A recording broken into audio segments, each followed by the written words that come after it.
And here I thought I was going to be reviewing Ariana Grande, but here we are. I'm still not quite sure how I feel about We Can't Be Friends, and I'm too sick of covering rage bait to talk about yes and. So instead, we're going to talk about something tangentially related. Some of you that might be more music industry conscious might know about the secret war that's being fought right now in the mean streets of the boardrooms of high-rise buildings. A fight that might shake popular music to its very core, and bring about the end of the music world as we know it. That's right, I'm talking about the war between Universal and TikTok.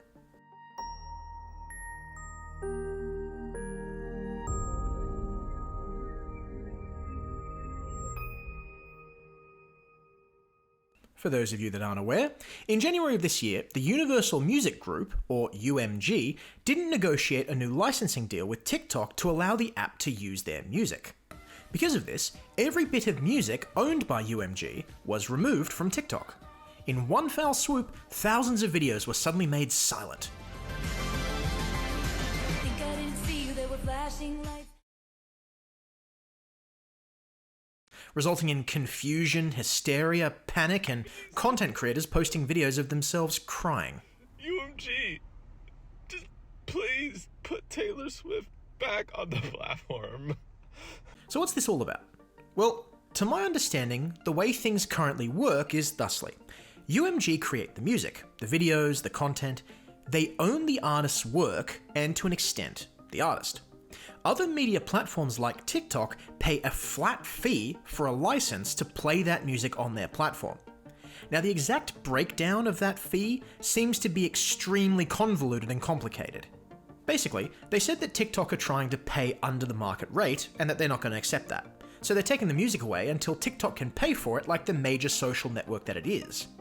TikTok in return said that Universal was putting their own greed above the interests of their artists and songwriters. It suggested that Universal are choosing to walk away from a powerful platform that serves as free promotion and acts as a discovery vehicle for their talent. So basically, UMG is saying that TikTok have been getting a free ride for too long at the expense of their artists, and TikTok are saying that UMG don't care about their artists enough to recognize the opportunity that TikTok presents. So they're both crying for, oh, won't you think of our poor artists, when both are just looking to make a dime off the back of the artists anyway.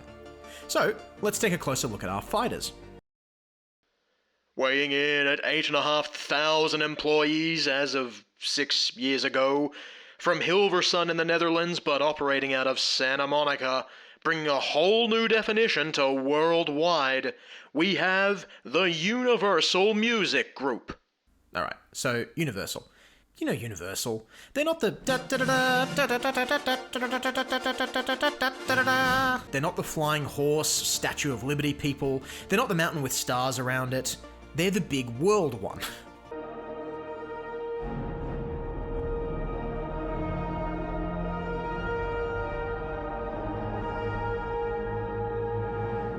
But what you may not know is that the Universal's music division, UMG, are the biggest music company operating right now. They look after countless of the biggest pop names, including BTS, Taylor Swift, and Drake. And more relevant to me and what I do, they're also the main developers of Vevo, with the goal of creating a streaming service for music videos so that they could attract more high-end advertisers. So we're talking about a titanic superpower in the world of music. Now, I'd imagine for a lot of people, it's actually quite hard to put a face or a name to Universal. And a lot of the publications covering the story mainly focused on the big-name hitters like Taylor Swift, Drake, and Bad Bunny. Some publications advocating for TikTok pointed out that a number of smaller artists are negatively impacted because they're losing their advertising potential through TikTok. Now, I'm not going to name every artist owned by UMG and every songwriter affected by this war, but think of it this way. Any song by any of the following artists can't be used at all. Sure enough, you've got your big heavy hitters, Taylor Swift, Drake, Olivia Rodrigo, Justin Bieber, BTS, The Weeknd.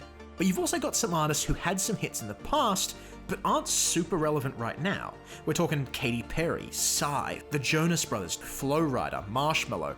You've got the artists that don't have a lot of hits in circulation right now, but could easily put something out that climbs to the top, like Louis Capaldi, Camila Cabello, Hailey Steinfeld, Lady Gaga, Imagine Dragons, will.i.am. You've also got some straight-up icons, AC/DC, Backstreet Boys, DJ Khaled, The Beatles, The Bee Gees, The Wiggles. And of course, you've got some recognizable one-hit wonders that people would love to listen to. Eiffel 65, Hadaway, Chameleonaire, Designer. Then there's the names you're pretty sure aren't making music anymore. Colby Calais, the Black Eyed Peas, Zendaya, Nickelback, Bare Naked Ladies. And then there's the acts that even I thought weren't making music anymore. Iggy Azalea, Tayo Cruz, the Cheetah Girls, Jessie Nelson, LMFAO, Bridget Mendler. And finally, you've got some memes getting censored as well. TikTokers can no longer jam to Crazy Frog, Darude, Rick Astley, Seth MacFarlane, Vanilla Ice, and Gal Gadot. No way. In the other corner, the most popular website of 2021, the video sharing victor, potentially soon to be banned in the US. We have TikTok. TikTok as we know it today started as a merger between Musical.ly and a primitive version of TikTok. Musical.ly was an app where users could create lip sync videos with popular music.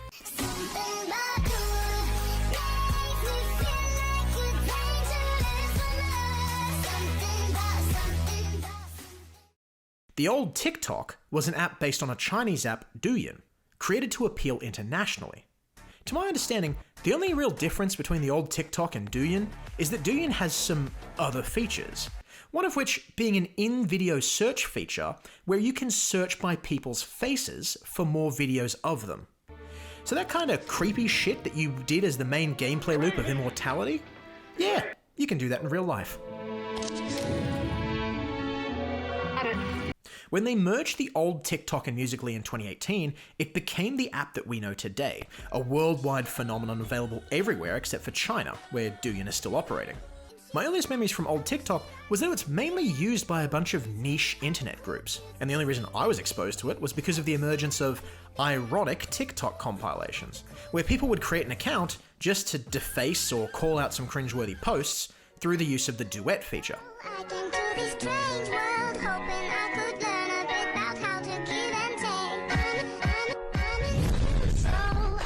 These weren't exactly examples of brilliant satire, but occasionally some dumb shit will get a laugh from me for the absurdity of it.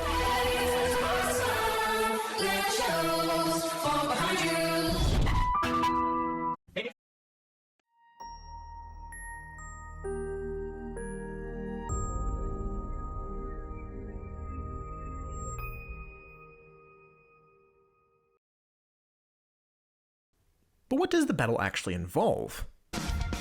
Well, it's basically a whole lot of nothing. UMG have reclaimed their audio from TikTok and are monitoring for any bootleg copies. TikTok as a company just keep plugging on as per normal.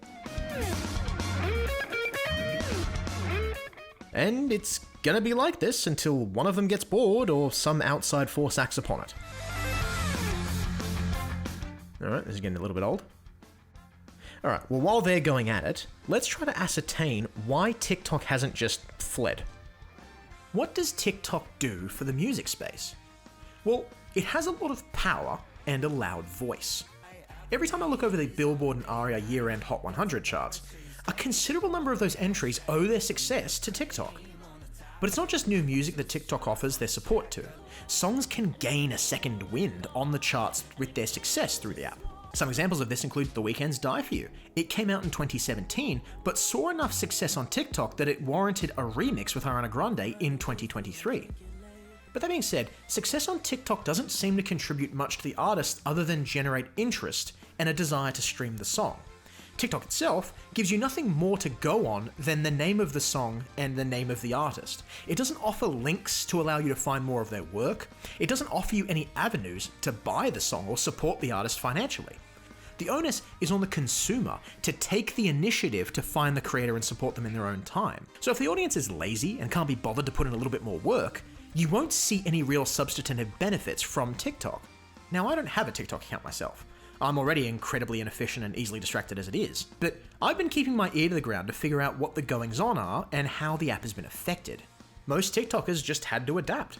Some have already done that by providing their own vocals, with mostly terrible results. Yes. And say that shit with your chest. And Some will have to adapt by doing exactly what the higher-ups want. They just decide to utilize the music that's still available. They give their attention and exposure to the companies willing to continue to be promoted by TikTok.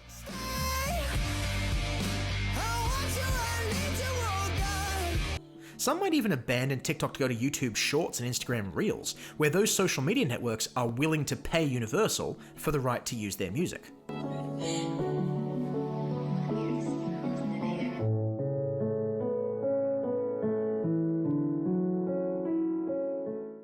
And isn't it funny that Taylor Swift promoted her anti-hero challenge through YouTube Shorts compared to TikTok, where it would have easily performed much better? It seems that the anti-hero challenge wasn't the bait that led audiences to Taylor Swift.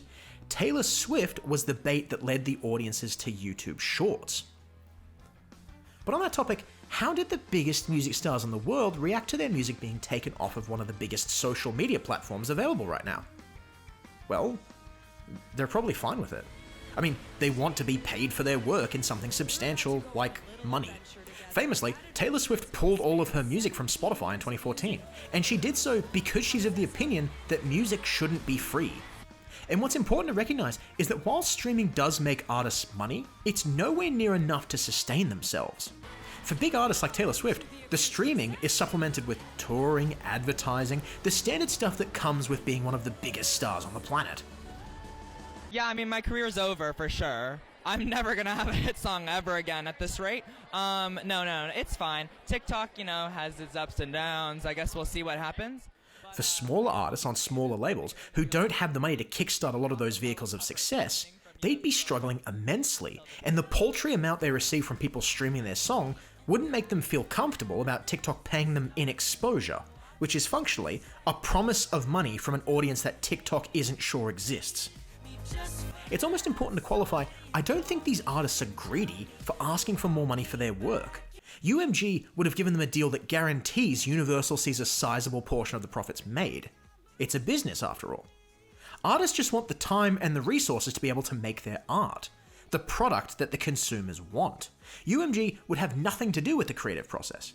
So I think it's fair for artists to want to be sufficiently compensated for their art. And in terms of having their music pulled from TikTok, you could come to the conclusion that the removal is kind of irrelevant once you hit a certain level of stardom. People are going to actively continue to seek out artists like Taylor Swift, Ariana Grande, Drake, but what about new and emergent artists that don't have that level of success? Well, streaming wasn't sustainable for them to live on alone, but TikTok gave them a new avenue to pursue the notoriety that would have got them signed to a label to then have their streaming supplemented.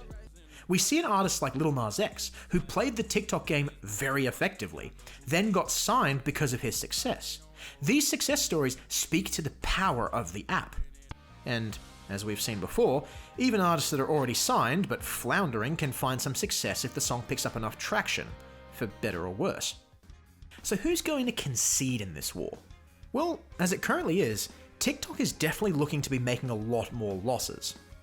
We're now almost 3 months into this feud, and it still hasn't been resolved. So content creators have got to accept that this isn't just going to go away super easy. And Universal don't really have any reason to back down, I don't think. They claimed that TikTok is 1% of the company's revenue. And even compared to bigger platforms, TikTok is still only paying a little over half of what they probably should be, given that they aren't a little ma and pa social networking site now. But the other reason Universal probably won't give in is that they kinda have the moral high ground. All they have to do is frame the discussion around wanting to ensure their artists are paid for their work, and it gets hard to refute or dance around the issue. All TikTok can really do is throw an Uno reverse card and say, no, you don't care for your artists. But discussion of who does and doesn't care for the artists aside, this stalemate is starting to be felt by TikTok's users. They don't have a lot of the same songs to work with anymore. A number of creators would have lost a lot of videos they worked on that did use UMG audio. And TikTok is still fully monetized and pushing sponsored content. So the pressure is being felt by TikTok users more than almost anybody else. Think you're the shit, bitch? You're not even the fuck. Another small tangent related to Universal potentially having the moral high ground is their criticism of TikTok's promotion of AI-generated content, saying TikTok developed tools that enable, promote, and encourage AI music creation, which is a whole nother discussion we won't get into right now, but needless to say, it's an exceptionally hard argument to face, and TikTok didn't even attempt to address it in their response. So why hasn't TikTok just conceded? It's possible that the conclusion TikTok reached was that it would be more viable long term to force this change onto its users rather than piss off the shareholders. And they do offer a service to UMG, they haven't just been taking a free ride the whole time. TikTok is a brilliant production line utilizing its own markets and distribution, not only for new artists, but it revitalizes the work done in older music categories.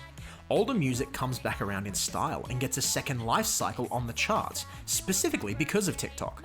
Despite how annoying it is when I'm listening to a playlist and my sister goes, "Oh, it's that TikTok song," when I'm listening to fucking Material Girl by Madonna, the fact of the matter is that this revitalization is ultimately a good thing when the industry slows down and stagnates. And this type of recycling hasn't really happened before. So not only is TikTok generating new artists for the music industry, it's creating new connections between new audiences and existing artists. It reintroduces old music to a new context. And TikTok is acutely aware of what they offer. It knows that the music industry can't quite break new artists into the spotlight like TikTok can. For some bizarre reason, they actually treated Australia as a testing ground, locking off new artists to Australian users, specifically to demonstrate that if they did that, Australia wouldn't have new music artists breaking through to the mainstream. And that test was a show of power. It was a demonstration of what TikTok can do for the industry, and how what it provides is much more than just money. And it makes a lot of sense that they would test it in Australia. They want to test it on a small market to not upset the real markets. And just off the top of your head, can you name me some mainstream international Australian artists that are big right now? Kid Laroi? Nepo baby of a music producer and a record label founder, later mentored by an American rapper. So about as Australian as Iggy Azalea, and she's quit music. So who else can you think of? Troye Sivan? Alright, point to you. Anybody else? Tones and I. Alright, you must be getting desperate now. My point is that Australia isn't a breeding ground for emergent artists at the moment. When you Google famous Australian musicians, you get AC/DC, Minogue, Gautier. You don't get many people coming up now. So it's a very safe bet for TikTok to prove their necessity in jettisoning new artists into the international spotlight, because it's extremely unlikely that Australia would be able to do it on our own. But ultimately, who cares? Why does it even matter? Some content creators will have to limit themselves to a slightly smaller infinite pool of media. TikToks will still be made, music will still go viral, hoo-ha, the whole world works. Well, the full impact of what this war means isn't super apparent, but there are some interesting trends starting to take shape. Chart performance is an interesting topic. TikTok and the streams of music it generates counts a lot towards the Billboard and ARIA year-end charts. So we can already see a lot of artists starting to peter off without TikTok's support. And the artists not under Universal like Jack Harlow, Beyonce and Kanye West seem to be doing really well. And as well as this, music and music genres that don't rely on TikTok to see success might also get a bit of a boost. Country music has never relied on positive reception from TikTok. Well, except for that one time. Okay, maybe two. So country music is poised for success like it was last year if they can capitalize on what's going on at the moment. And most interestingly to me is the way that artists under UMG may need to adapt to compensate for their lost exposure. Ariana Grande announced that she'll be doing many more music videos for the promotion of Eternal Sunshine. And who do you reckon it is that she falls under? Personally, I don't care who wins this little war. Maybe I haven't factored in all the possible outcomes of either side conceding defeat, but UMG are exploitative, self-serving and greedy, and TikTok are all of those things, but they also put crap music onto the charts. So I don't particularly like either of them. I just thought it was interesting to see the impact of this corporate war on the charts and in discourse. Obviously the best case scenario is that one or both parties come back to the table and negotiate something that enables the artists to be compensated more sufficiently for their work. What's most realistic? I don't know. The world will keep spinning, UMG and TikTok will probably lose a little bit of money now and make a lot more down the road, and the year-end chart's going to be a fucking mess, so get keen for that. Until then, thanks for watching, and I'll see you next time.